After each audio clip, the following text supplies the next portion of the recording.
Hey guys, and we're back. Welcome back to my channel. This is gonna be a big one. I got a bunch of plants to get through, but before I start, since in the US, where I live, it is the week of Thanksgiving, I just wanted to say thank you to all of you that watch, that subscribe, that share, that comment, that like, all of that good stuff. I really appreciate you guys. It's nice to feel like you're not the only person that obsesses over plants like I do. And I've had some really great conversations and made some friendships on here that have been really amazing. And I just think that it is so cool, and I'm so appreciative and thankful for you guys. So I just wanted to say that during this season of thanks. So thank you very much.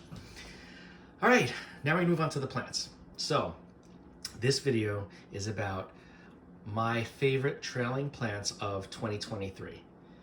This is not all encompassing. Some of these you've already seen in other videos, but I just wanted to pull them all together and add some new ones in that are favorites of mine. These aren't my only favorites, but these are some of my favorites because I love a good trailing houseplant. To start, I'm going to bring you to a plant that you have seen before in some of my previous videos. This is my lipstick plant, one of my lipstick plants, Eschenanthus.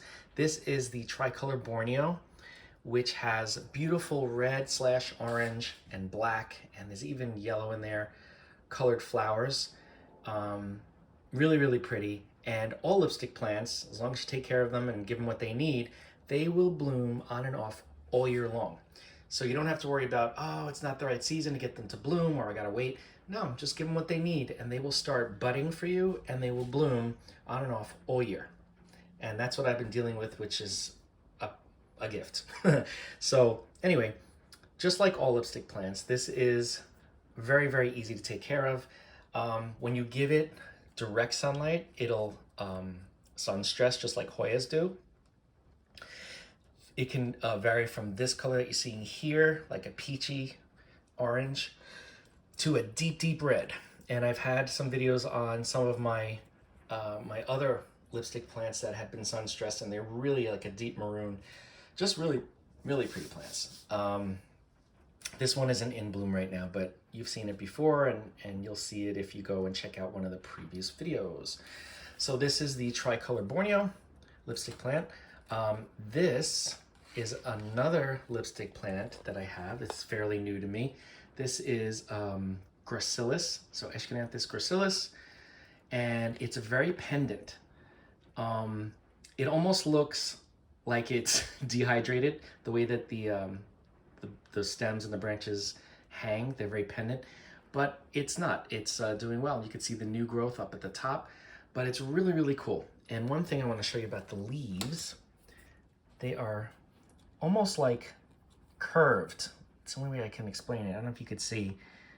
They're rounded, and it's like they're convex on one side, concave on the other. And they're just really cool looking. They look fake, they feel fake, but they're not. This one has not bloomed for me yet, but hopefully soon, once it gets more acclimated. I've had it for a couple of weeks now, but it's just really, really pretty. I love it. And here's another Eschenanthus, another lipstick plant. This is another newbie. This is Eschenanthus japhrolepis. I just read the tag because I didn't remember that.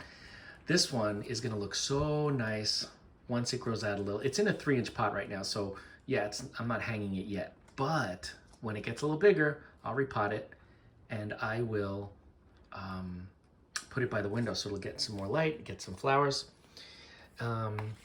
Those are 3 of the lipstick plants that I have that I wanted to show you. And just so you know, the tricolor is in lava rock, so I'll show you what those roots look like. They're doing fantastic, as you can see in there. So it's a semi-hydro setup, but with lava rock instead of leca. And these 2 are in soil. I know, go figure. Paul has something in soil. It's crazy. The world has gone mad. But I do have some plants in soil, and some of them are here in this video, so you'll see them. But I like to experiment, and I like other ways of growing that can be easier for me. So yeah, those are my 3 lipstick plants that I wanted to show you today. Moving along, I have my parallel Peperomia, which is this baby right here. And that scientific name is Peperomia puteolata. Really, really cool. This is in this is a 3-inch pot or a 2.5-inch pot. And it's really cool. I think that this plant is just interesting and kind of underrated, to be honest with you.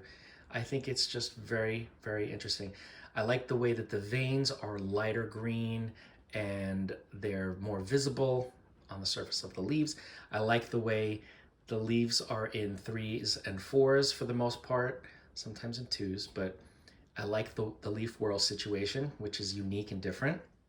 And very, very easy, drought tolerant too. I sometimes forget to water this, and I wouldn't know it until I picked up the pot and felt how light it was and touched the soil. So Peperomia, parallel Peperomia, really, really cool plant. You can find this a lot of places. I got this one locally, but you can also get it on the internet everywhere, and it won't disappoint you. It's also very good in low light situations. It doesn't need to be in direct sun, and it'll do just fine. So that is that one. Here is another plant, or some plants, that you've seen before. One of them you've seen at least in some of my videos. These are really cool. These are Dischidia. These are my Dischidia oeantha variegata. This is the variegated Dischidia oeantha. And I had this in a video just recently. You can see the roots. This one is in acrylic yarn. Roots are doing just fine, going crazy. And yeah, I love these plants. The better you take care of them, the faster they'll grow. If they have one thing I've noticed, because I have a lot of Dischidia, and some of them are in sphagnum moss, and the sphagnum moss dries out really quickly. And when it does, the plant just kind of stalls. It stops, doesn't do anything, doesn't die, doesn't even wilt right away, but it just will stop growing. It won't put out any new growth, and the longer that it's got inconsistent water, it'll just kind of stay like that. Kind of like a snake plant. When you don't water it, just won't grow. It'll just hang out. It won't die, but it'll just hang out. So that's one thing that I've noticed. I know a lot of people have been asking, what I do for my Dischidia, because keeping them in acrylic or semi-hydro, that gives them a constant source of water, moisture, and food. So that's one way to get them to grow faster, that I've learned at least. Yeah, so that is that one. Now here's another Ioantha, but this is the non-variegated variety. This one is also in acrylic yarn. I got to clean out the dead leaves that are in the yarn. And look at these roots, they went nuts. These were a bunch of cuttings that I had gotten online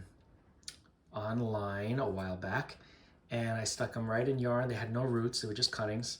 And as you can see, the roots went nuts. The yarn is doing its job, and I did let this go dry for a period of time, and I had forgotten all about it. And you could see that's how bad the dryness was. You can see the leaves are starting to show, all right, we need some moisture. That's what that's about. But I have since corrected the situation, and it's back to thriving. Roots are fine. Everything is doing great. Again, this one is an acrylic yarn, and that is my other Dischidia. Moving right along here, let's go to the back. Here is my string of hearts, and this one is the silver, what is it called? Oh man, this is the one that has a lot of silver in it. I can't remember the name, but anyway, string of hearts, silver glory, that's what it is, silver glory. Really, really cool. What I did recently is these were getting really, really long. I had like just 2 or 3 really long vines, so I cut them and I stuck them back in the soil to root. So that's what they're doing now, but they haven't even shown any signs of stress or anything like that.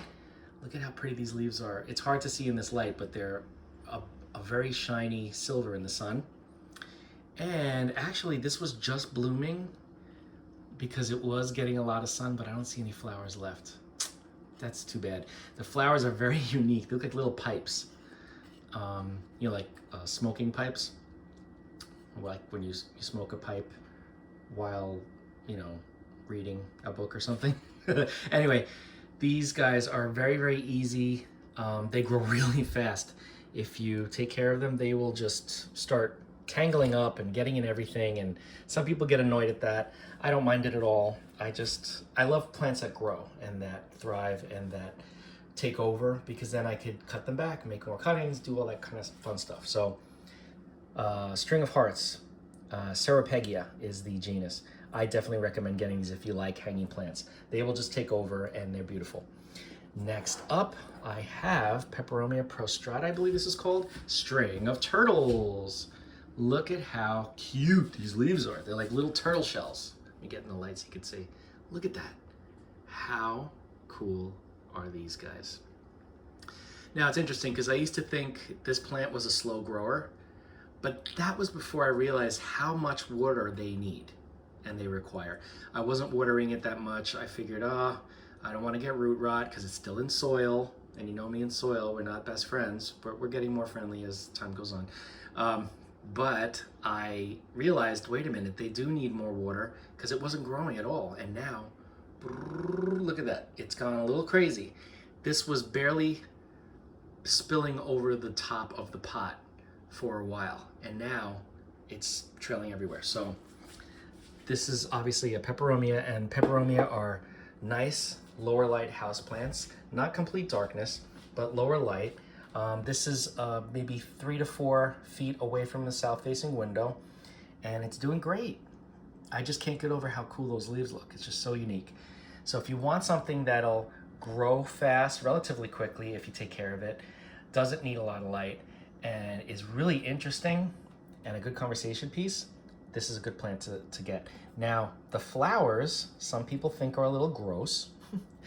This is a flower spike right here. I don't know if you'd call this a spike or a catkin. I don't know what you would call this, but I'm trying to focus. It's focusing on the leaves behind it. There we go. But it looks like, some people say it looks like mouse tails. So that's why a lot of people get grossed out. But I don't get grossed out. I just feel like they're kind of boring. My phone isn't focusing. There we go. I just find the flowers boring, so I just kind of ignore them, but I don't cut them off or anything.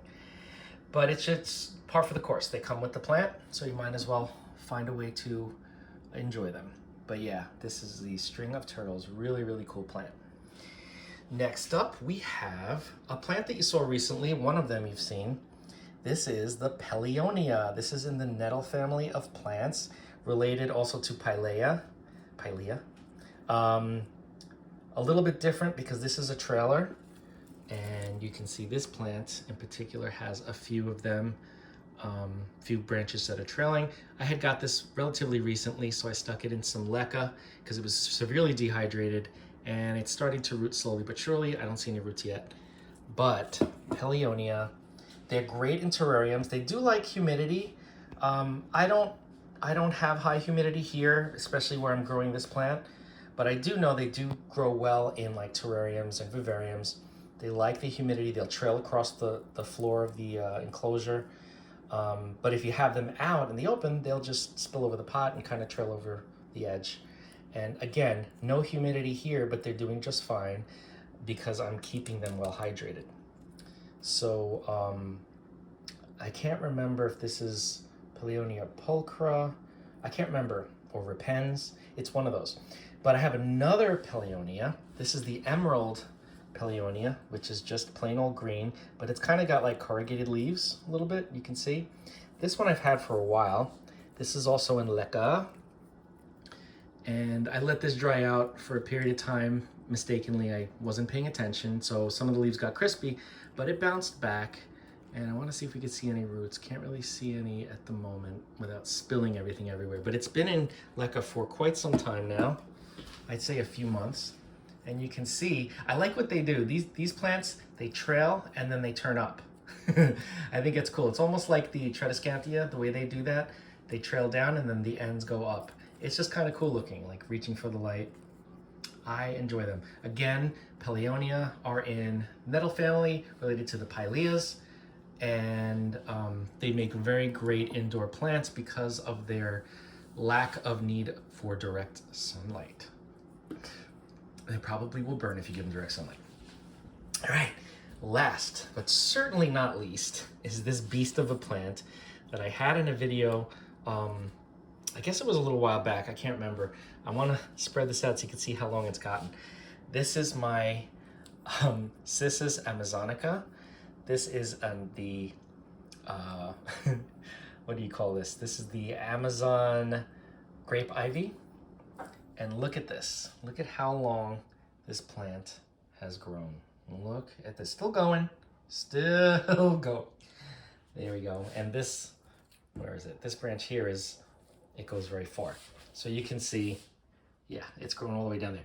So this is a very, very, very good grower. This is hanging. This pot is too small too. I have to water this every couple of days because it dries out immediately. But this plant does extremely well indoors as well. It is hanging in a north-facing window, which gets absolutely no direct sun, and it's pretty dark most of the year because the sun never comes through, is never visible through that window. So you can see all the growth that it's gotten, not really having much sun, but it is hanging from the window, so it does have some light, you know, ambient light. But yeah, there are so many different types of cissus, grape ivies, so many different shapes and varieties. Now, I was selling off cuttings of this plant, but people have been having so many issues getting them to root. I just stick them in water and I forget about them and then they're fine. Or you could stick them in acrylic. Acrylic yarn does well, even leca. But a lot of people have problems rooting them and then they get angry. So I'm not giving away any of these anytime soon. But I think that at least my plant is beautiful. Look at how much that has grown. It's just amazing. And it just doesn't stop too. It just continues to grow all year long. No flowers or anything indoors that I've experienced, but again, cissus, a really, really fun, fast-growing, rewarding plant. Along with, I'd say it grows just as fast, but no, it grows faster than the lipstick plant. But lipstick plant is still up there in my favorites, like at the high end of my favorites. But yeah, beautiful, beautiful Amazonica. I love it. I love it, love it, love it. So those are some of my favorite trailing plants for 2023. I just want to share with you guys. And again, thank you so much for watching, for tuning in and being part of this with me. I really, really appreciate it. And I'm so glad that you guys are enjoying it. You know, some of you, I guess, I don't know if all of you are enjoying it. Maybe some of you are just like, oh, I'm not going to watch this anymore. But the people that do stick around, I appreciate you guys. And I love the comments and I love talking to you guys. And yeah, I just wanted to say that. Don't want the time to go by without giving my appreciation to you guys. If you have any questions on the care or anything else about any of these trailing plants that you saw today, as usual, send me a message. We will discuss. I love talking plants, as you know. If you have questions about where to get some, if you're in the United States, let me know because I can always supply you with some stuff. If you're not in the United States, I don't know what to tell you. But yeah, don't forget to like, comment, share, and subscribe. Hit that bell if you want to be notified anytime I upload a video or post anything at all on YouTube. And I will see you in the next video. Thanks again, guys.